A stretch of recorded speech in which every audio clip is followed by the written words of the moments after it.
Morning. We'll give folks another minute or two to make their way in before we get started. Sounds good. I just saw an email come through from Alan Levine of Coast Action Group, and it looks like he's maybe missing the link. I don't know if others saw that. Yes, and my team just I think forwarded him that, and it looks like he's going to come in Okay. shortly.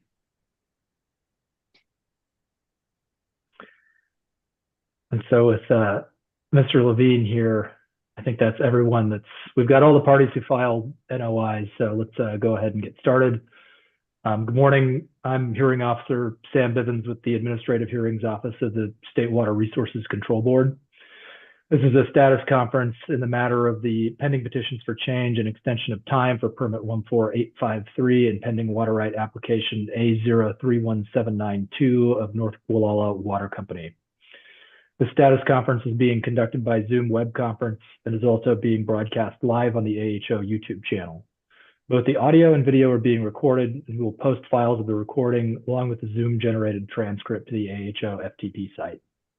The YouTube recording will also be available on the AHO YouTube webpage.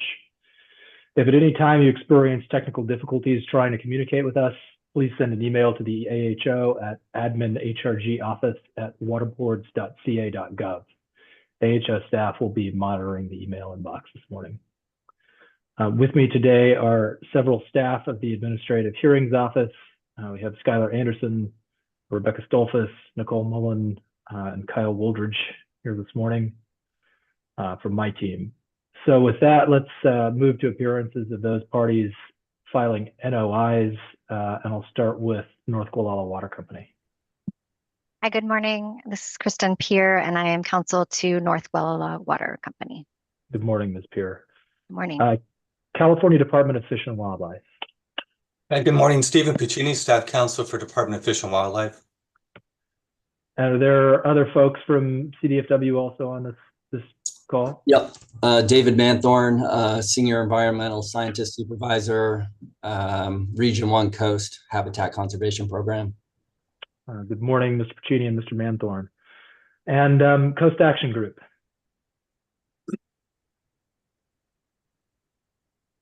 Mr. Levine, you are on mute. Yeah, I'm here representing Coast Action Group. Good morning, Mr. Levine. Thank you. All right, with that, let's get into our agenda for the day. And we'll start with talking about the negotiation and hearing schedule first. And I've reviewed the status conference statements that have been submitted on this point. And certainly the AHO wants to do what it can to facilitate settlement discussions, productive settlement discussions, and the sort of 90-day check-in proposal that the water company proposed seems reasonable. That said, in my experience, affirm the sense of urgency imparted by having a firm hearing date schedule tends to help focus those types of settlement discussions. And given the length of time that's passed on this matter, it looks like we could benefit from that. So it's my intention to, at some point after this status conference, set a hearing date for roughly summer of 2025, which should give the parties more than 90 days to vigorously pursue settlement discussions, while also not unduly delaying the resolution of these issues. And so we'll have at least one check-in about 90 days from now, and then we'll have a pre-hearing conference set that can also serve that purpose. It'll be set a little bit closer to the hearing where we'll deal with other procedural matters. So when I say September 2025, I'm thinking sometime around the late July, August, September timeframe. And I guess my request would be if the parties have any unavoidable scheduling conflicts, and I'm talking about things like prepaid vacations and important family events and stuff like that, please do send us an email, copy the service list. Let me know by the end of this week. I expect we'll get a hearing notice out with some dates sometime next week. So it'd be good to know if the attorneys at least have any unavoidable conflicts, and we can deal with witnesses in the event that comes up. Does that approach make sense? Is there any further discussion on that? And I'll start with you, Ms. Peer, and move to CDFW and Mr. Levine. Thank you, Mr. Bivens.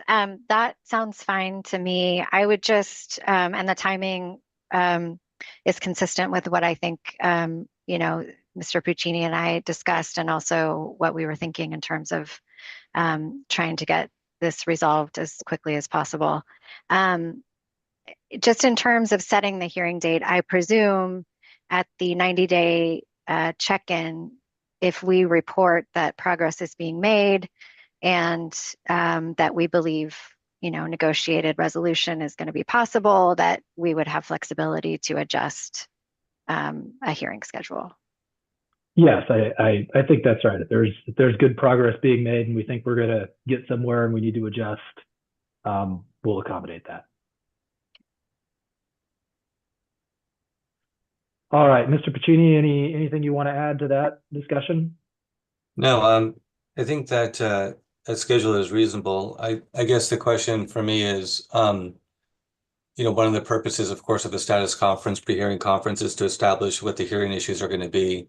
And so I assume that that is going to have to be as flexible as possible as well, depending on how successful the negotiations are, whether we're narrowing issues, et cetera, et cetera. So I just going to assume that that's going to be the case. But just to reconfirm, if I heard you correctly, there'll be a check-in roughly within 90 days of today's date, see how the meetings are going between the department and between the parties. And then there'll be a pre-hearing conference roughly in late July, August, in anticipation of a hearing sometime in September. Is that correct? Yeah, hearing might start in August rather than September, but yeah, I think we're basically on the same page there, Mr. Okay. Puccini. And in terms of the pre-hearing conference, and we'll talk a little bit about the scope of the hearing in my next agenda item. But certainly if the issues have narrowed by the time we get to the pre-hearing conference, and I think to the extent you can't negotiate a global resolution of these issues, to the extent you can narrow the hearing issues, that's all to the good. And we'll talk about that either at the next status conference or the pre-hearing conference and make adjustments as needed. Okay, thanks for the clarification. All right, Mr. Levine, anything you want to add to that discussion? We're just talking about scheduling, right? So far we are only talking about scheduling. Okay, I don't have any issues, but I have the question, how are we going to set up how we get together? And well, I'm going to let the parties lead the way on organizing settlement discussions, and that of course includes you, Mr. Levine. You should talk to Ms. Peer and Mr. Puccini and set up a schedule. I'll be, I guess, checking in with you folks after 90 days and then again at some point before the hearing. But at this point, I don't see agreement on any sort of, formal alternative dispute resolution mechanism here. So I'm not going to be involved in those discussions. My team isn't going to be involved in those discussions. And it'll be sort of up to the parties to figure out how and when to go about that. And I guess the only thing I would say on this, and it's not going to be a surprise to anybody, but don't leave it till the last minute. Start early. It can take a while to get everybody together and figure out where everybody stands, although hopefully that latter part is a little bit less of a concern here at this point, given the passage of time. But no, Mr. Levine, that's going to be up to you folks to figure out when you meet and what the schedule for those types of informal discussions look like. okay. All right, with that, let's talk about the scope of the hearing. And I want to be clear. I don't know whether there's any real disagreement about this, but I want to be clear that any hearing in this matter is going to be consistent with the two overarching issues identified on page 3 of the division's assignment memo. And those are, I think, fairly broad. There's a lot of room for sub-issues within those two overarching topics. and in reviewing the status conference statements submitted by the parties, at least some of those look like what protections are needed. One, what protections are needed for Central Coast coho, Northern California steelhead, and red and yellow-legged frog, particularly in low flow periods. Two, ensuring consistency with the requirements for the North Coast streams policy, or taking advantage of the exception procedures within that policy to the extent necessary. Three, and I think this would be generally subsumed within all of the other hearing issues, but obviously the general hydrology of the North Fork Gualala River is going to be quite important in figuring out what the flow-based protections should look like, and balancing against for the needs of the North Gualala community. I don't think any of those should be particularly controversial. I see that CDFW raised a couple of other issues that I want to address now, so I can sort of understand them or make my thoughts known about what those will look like in terms of hearing issues. But one is North Gualala Water Company's pending water rights application and how it interacts with their change petition and the settlement agreement. And I'd like to hear from the parties about this issue, starting with CDFW and then moving to North Gualala and Mr. Levine. So, Mr. Puccini, give me a little flavor of what you're looking for there, and how we might deal with that in terms of setting it up as a hearing issue if we do decide to go that route. Yeah, thank you, Mr. Bivens. And I'll admit that it's just some confusion on my part, so if there's an easy answer, I'm all ears. But what I see is that the application was filed and it's calling for a season of diversion. I think it's between November and May 31, which is obviously shorter than the existing season of diversion under the existing permit. There's no bypass flow terms as far as I know, and the rate of diversion would be the same to 0.0 CFS. And you compare that to the existing permit and then the change petition, and I'm just left wondering how those two, if they say were both approved, how they would coexist, or even if the change petition wasn't approved, how the application coexists with the existing permit. Does the permit fill in the gap, after May to November 14?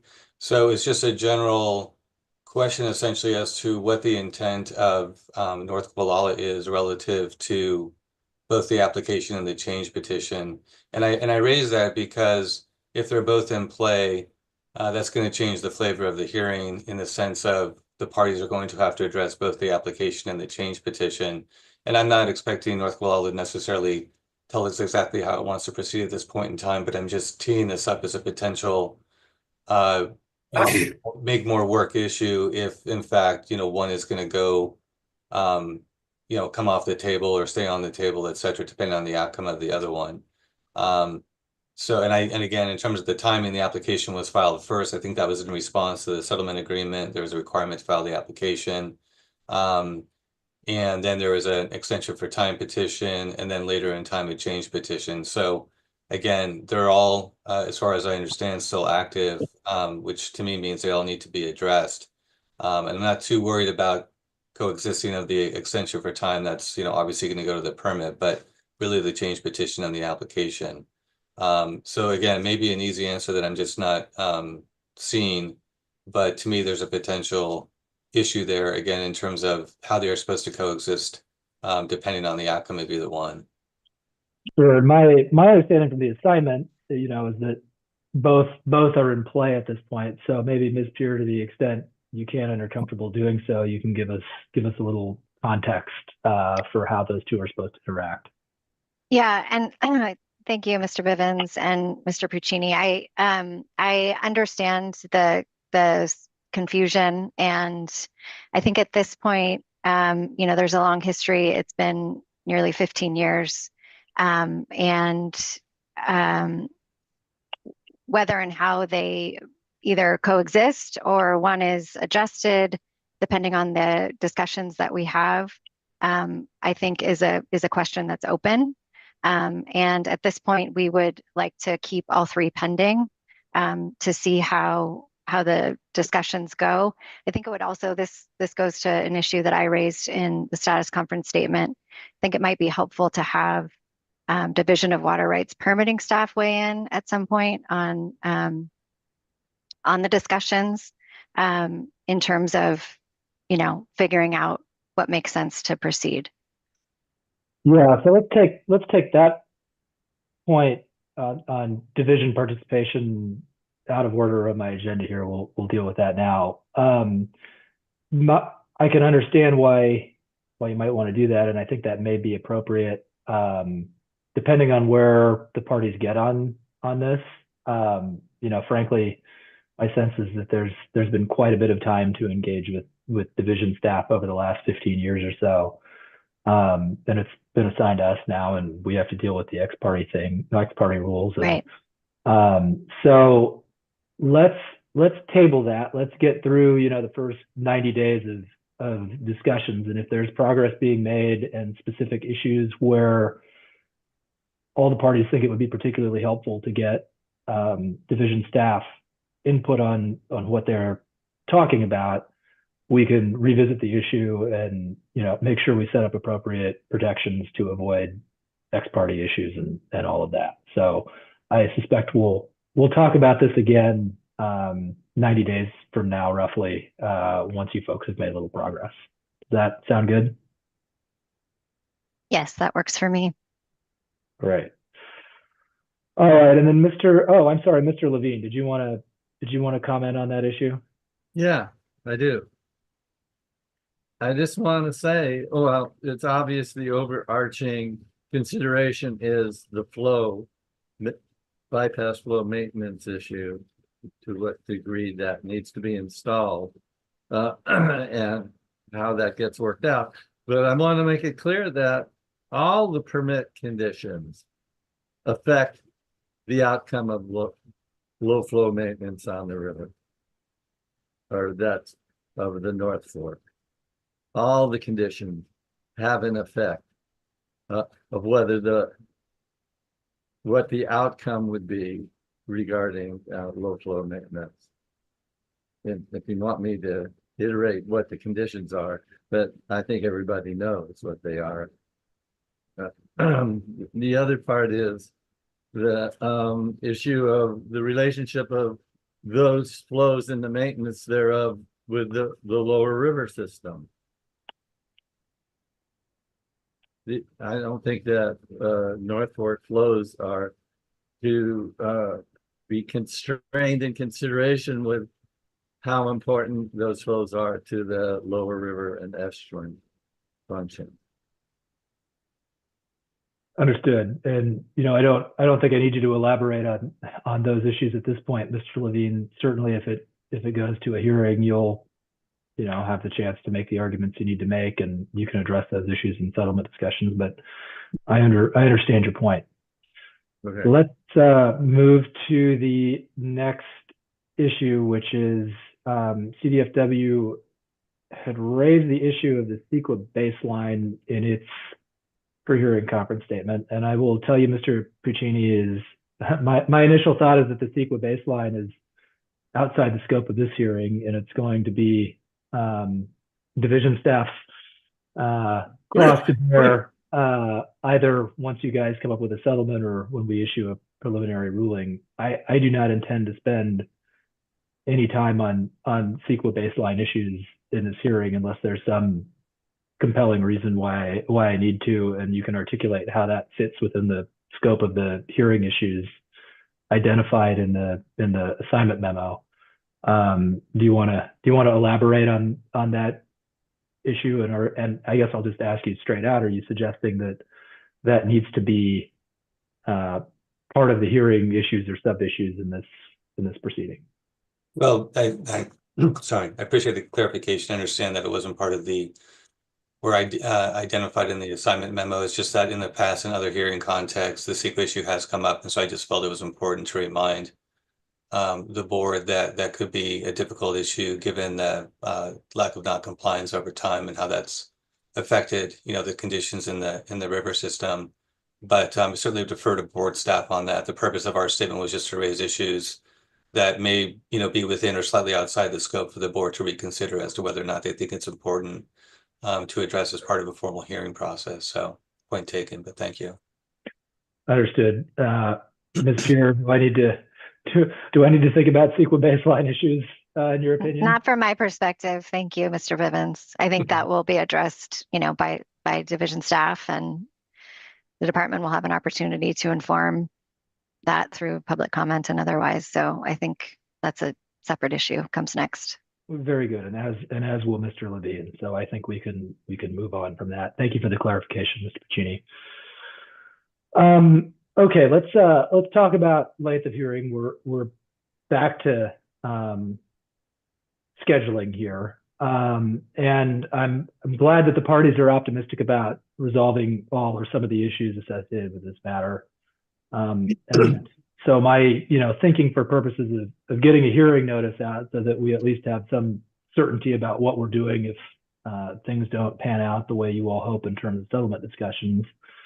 As I said, we'll schedule the hearing to start sometime likely in the August-September timeframe. My practice will be to have 3 hearing days a week, generally Mondays, Tuesdays, and Thursdays. We'll go from 9 a.m. to 5 p.m. with a lunch break in the middle.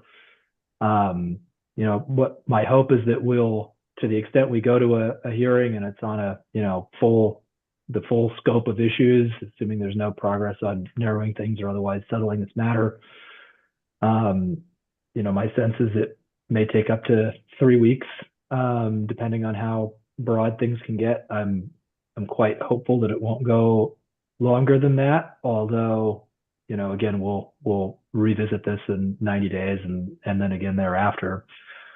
My plan will also be to have written testimony in for both case in chief and rebuttal before the hearing starts, so we don't have any delay between those phases, and we could appropriately focus presentations and cross-examinations to get this done efficiently. And at some point, I will allocate specific amounts of time to the parties, probably using something like a chess clock approach. That may not be reflected in the initial hearing notice, but we will certainly take up time limits at the pre-hearing conference if we get there. So my ask will be when we have our next status conference in approximately 90 days, you'll have the benefit of an initial hearing notice, and we can revisit this issue and adjust timing accordingly. If you've resolved everything, great. And if not, I will ask the parties to think carefully about the amount of evidence they think they'll need to present to address the specific hearing issues identified in the forthcoming notice, and give me at least a rough estimate of the time they need to put on their cases in chief. So does that approach make sense to everybody? Yeah. Yes, it does. Very good. Let's see, we talked about State Water Board staff inclusion, so we'll skip over that. All right, now for the fun, open-ended part. Are there any other procedural matters that the parties would like to raise? And I will start with you, Ms. Peer. I do not believe so, Mr. Bivens. I think you answered the question about division staff involvement. And that was the only other outstanding question I believe I had. Very good. Mr. Puccini. None that I can think of. Thank you, Mr. Bivens. Thank you. And Mr. Levine. No. Here. All right. Before we adjourn, I will just turn to my team, Mr. Anderson and others. Is there anything you think I've missed or other issues we should address now before we adjourn and proceed to getting a hearing notice out? I don't have anything to add. All right, very good. Then in terms of next steps, I'll get a hearing notice out in the next week or two, and we'll schedule another status conference approximately 90 days out to see where things are. I will reiterate my advice to start early on having your settlement discussions and trying to resolve as many issues as possible. And hopefully, in 90 days or so, we'll either see that progress has been made on at least some issues, or have a sense that we're going to be going into hearing prep mode. Mr. Puccini, I see you have your hand raised. Yeah, I just wanted to address Mr. Levine's concern about coordinating a meeting. So just to address Mr. Levine, my idea would be to work with Ms. Pierre, and we'll make contact with you to make arrangements for a meeting that's convenient for all the parties. So expect us to be in touch with you quickly. I just wanted to make sure that you realize you weren't going to be left hanging in that regard. Excellent. Thank you, Mr. Pacini. All right, with that, I think we can adjourn. Thanks everyone for your participation today, and we will be in touch, as they say. Okay, thank you. Thank you, Mr. Bivens. Thank you.